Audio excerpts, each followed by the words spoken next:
కాదు సన్నోళ్ళు రా, సన్నోళ్ళు అప్పులో చేసుకొని వాళ్ళు ఉంటారు. మీరు పోయి దెంగి తిని వస్తే వాళ్ళకి లేకుండా బంతిలో ఎట్లరా మీరు?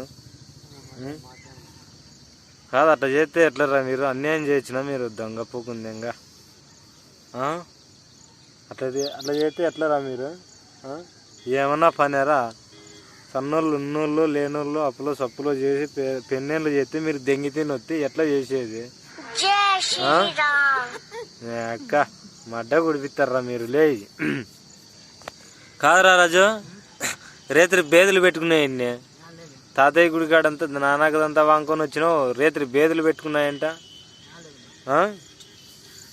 ఆయప చూస్తే తలకాయ పుట్ట దినాల్లో దెంకచ్చుకున్నాడు, నువ్వు చూస్తే దెంగి తిని వస్తావు. దినాల్లో తలకాయ పుట్ట ఎత్తుకచ్చుకున్నాడు రా మీ తాత దశుడు. దినాల్లో తలకాయ పుట్ట ఎత్తుకచ్చుకొని వండుకొని తిన్నాడంట. రేత్రి బేదులు పెట్టుకున్నాయి పాపము. నీకే బా ఏం తెలియని మాత్రం చెప్తావు నువ్వు. అయ్యి కాదు, దినాల్లో తలకాయ పుట్టి ఎత్తుకొచ్చుకొని దెంగి తింటే ఏమన్నా పనే? ఇద్దరు తోడదొంగలరా మీరు? ఇద్దరు తోడదొంగలు అంటే తోడదొంగలు. ఈడు తాతయ్య గుడికాడ దెంగి తిని బేదులు పెట్టుకున్నాయి. ఈయనకి అయిపోయి దినాల్లో తలకాయ పుట్టి దెంకొచ్చుకొని బేదులు పెట్టుకున్నాయి. ఎట్లా చేసేదిరా మీతోను?